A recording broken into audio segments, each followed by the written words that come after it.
Hello दोस्तों, हमारे loan restructuring के पिछले वीडियो में कई लोगों ने हमें एक सवाल पूछा था कि क्या उन्हें लोन रिस्ट्रक्चरिंग का फायदा लेना चाहिए या नहीं लेना चाहिए।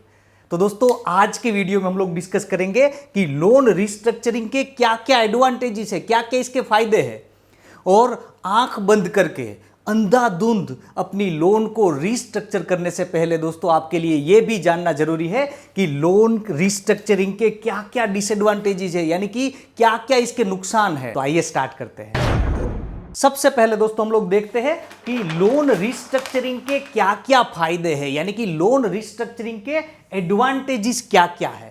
तो लोन रिस्ट्रक्चरिंग का सबसे बड़ा एडवांटेज यह रहता है कि आपकी लोन में डिफॉल्ट नहीं होगा, यानी कि नो लोन डिफॉल्ट। दोस्तों, अगर आप लोन में रिस्ट्रक्चर नहीं करते और आप अपनी लोन के कंटिन्यूअस 3 ईएमआई अगर आप बाउंस करते हैं तो आपकी लोन को एनपीए घोषित किया जाता है और ऐसा बोलते हैं कि आपने लोन में डिफॉल्ट कर दिया। लेकिन दोस्तों, अगर आप लोन में रिस्ट्रक्चर कराते हैं तो जितने टाइम के लिए आपने दोस्तों अपनी लोन को रिस्ट्रक्चर किया है उतने टाइम के लिए तो एटलीस्ट आपकी लोन में डिफॉल्ट नहीं होता।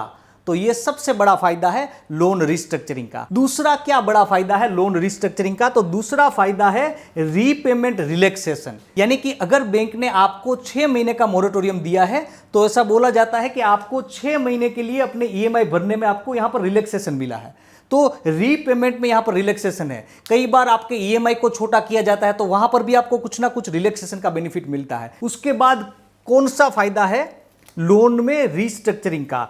तो यहां पर तीसरा फायदा है लेस फाइनेंशियल स्ट्रेस।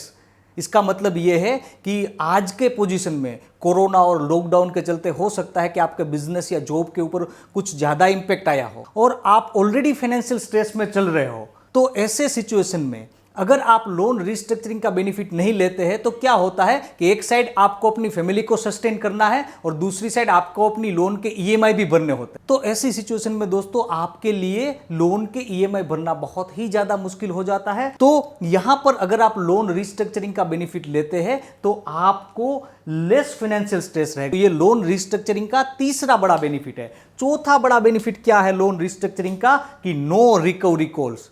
दोस्तों, जैसे ही आप अपने लोन के ईएमआईज बाउंस करते हो, कंटिन्यूअसली अगर आपके ईएमआईज बाउंस होते रहते हैं तो आपकी बैंक आपके लोन अकाउंट को रिकवरी एजेंट को वो ट्रांसफर कर देती है और रिकवरी एजेंट बार बार आपको कॉल करते हैं। तो वहां पर भी अगर आपको रिकवरी एजेंट के भी अगर कंटिन्यूअस कॉल आते रहेंगे तो आप ऐसे टेंशन में रहोगे और आपके लिए वो बहुत ही ज्यादा स्ट्रेसफुल साबित होगा। लेकिन दोस्तों, अगर आप लोन रिस्ट्रक्चर करोगे अपनी तो क्या होगा कि आपको रिकवरी वालों का फोन नहीं आएगा, नो रिकवरी कॉल्स। तो दोस्तों, ये कुछ फायदे हैं। लोन में डिफॉल्ट नहीं होगा, रीपेमेंट में आपको रिलैक्सेशन मिलेगा, आपको फाइनेंशियल स्ट्रेस इतनी ज्यादा नहीं होगी और आपको रिकवरी वाले के कॉल्स भी नहीं आएंगे। तो ये कुछ बेनिफिट्स है लोन रिस्ट्रक्चरिंग के। अब हम लोग ये देखते हैं कि लोन रिस्ट्रक्चरिंग के नुकसान क्या है। दोस्तों, इस चीज को, ये जो वीडियो का ये पोर्शन है उसे आप अच्छे से समझिएगा। लोन रिस्ट्रक्चरिंग का सबसे बड़ा डिसएडवांटेज, यानी कि सबसे बड़ा नुकसान ये रहता है कि यहां पर आपके सिबिल स्कोर में, यानी कि आपके क्रेडिट स्कोर में इसका नेगेटिव इंपैक्ट पड़ता है। नेगेटिव इंपैक्ट किस तरीके से पड़ता है? फॉर एग्जांपल, अगर आपने कहीं पर होम लोन ले रखी है और आप वो होम लोन को रिस्ट्रक्चर कराते हैं दोस्तों, तो वो होम लोन के सामने आपके सिबिल रिपोर्ट में स्ट्रक्चर्ड ऐसा लिखा हुआ आएगा। इससे क्या होगा? इससे ये होगा कि अगर आप आगे जाके किसी भी और बैंक में कि कोई भी लोन के लिए अप्लाई करोगे तो वो बैंक को पता चल जाएगा कि आपने अपनी होम लोन में रिस्ट्रक्चर कराया है। इससे आपको आगे जाके लोन मिलना मुश्किल हो जाएगा। दूसरा क्या बड़ा डिसएडवांटेज रहेगा? तो दूसरा बड़ा डिसएडवांटेज है हाई रेट ऑफ इंटरेस्ट, यानी कि दोस्तों रिस्ट्रक्चरिंग के बाद यह हो सकता है कि आपकी लोन का रेट ऑफ इंटरेस्ट ज्यादा कर दिया जाए। यानी कि अगर आपने 7% पे अगर आपकी होम लोन चल रही है और अगर आप वो होम लोन को रिस्ट्रक्चर कराते हो तो हो सकता है कि आपकी लोन का इंटरेस्ट रेट 7.25% कर दिया जाए या 7.10% कर दिया जाए। तो यहां पर रिस्ट्रक्चरिंग के बाद दोस्तों आपको हाई रेट ऑफ इंटरेस्ट चुकाना पड़ सकता है अपनी लोन में।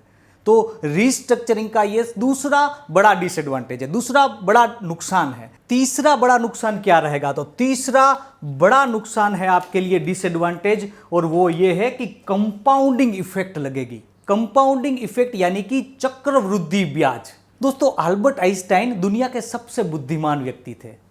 किसी ने उसको पूछा कि दुनिया की 8वीं अजैबी क्या है, तो अल्बर्ट आइंस्टाइन ने बोला कि कंपाउंडिंग इंटरेस्ट दुनिया की 8वीं अजैबी है, और वो बिल्कुल सही थे। दोस्तों, अगर आपको आपके इन्वेस्टमेंट में कंपाउंडिंग इंटरेस्ट मिलता है तो आपके लिए ये बहुत ही अच्छा है, लेकिन अगर आपकी लोन में कंपाउंडिंग इंटरेस्ट लगता है तो आपके लिए ये बहुत ही ज्यादा खतरनाक हो सकता है। तो ये लोन के रिस्ट्रक्चरिंग में किस तरीके से कंपाउंडिंग इफेक्ट लगती है? फॉर एग्जाम्पल, अगर आपने लोन को रिस्ट्रक्चर कराते टाइम पे अगर 3 महीने का आप मोरेटोरियम लेते हो और आपकी लोन हाल ही में चालू हुई है और आपकी 20 साल की ऑलरेडी अगर वो लोन है, तो ये होगा कि वो 3 महीनों की छूट के सामने दोस्तों आपको हो सकता है आगे जाके 15 से 20 EMI ज़्यादा भरने पड़े।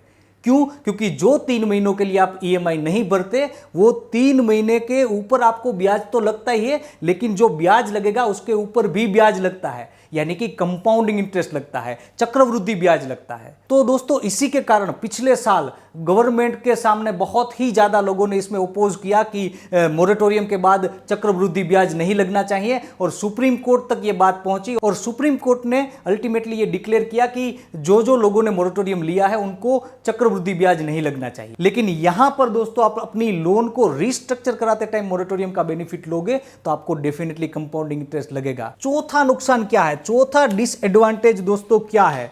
तो यहां पर चौथा डिसएडवांटेज है लॉन्गर टेन्योर इफेक्ट, यानी कि यहां पर आरबीआई ने बोला है कि लोन को रिस्ट्रक्चर करते टाइम कोई भी बैंक कस्टमर के टेन्योर को 2 साल तक बड़ा कर सकती है।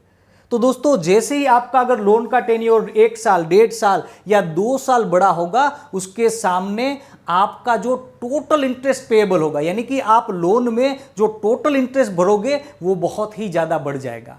तो यहां पर लॉन्गर टेन्योर, जितना टेन्योर ज्यादा होगा, यानी कि लोन के साल जितने ज्यादा होंगे उतना आपको ज्यादा इंटरेस्ट पे करना पड़ेगा। तो ये लोन रिस्ट्रक्चरिंग का चौथा बड़ा नुकसान है। और पांचवा बड़ा नुकसान क्या है लोन रिस्ट्रक्चरिंग का? तो पांचवा बड़ा डिसएडवांटेज ये है कि यहां पर आपको फीस और चार्जेस भी चुकाने पड़ेंगे, यानी कि आप अगर बैंक में लोन रिस्ट्रक्चरिंग के लिए अप्लाई करोगे तो बैंक आपको फ्री ऑफ कॉस्ट ये नहीं कर देगी, बैंक उसके कुछ चार्जेस लेगी, बैंक उसकी कुछ फीस लेगी।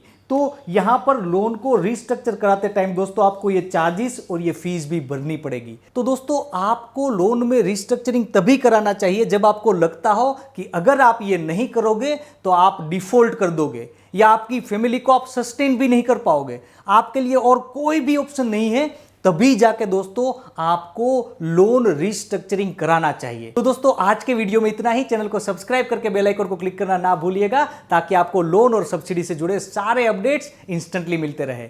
जल्द ही मिलते हैं।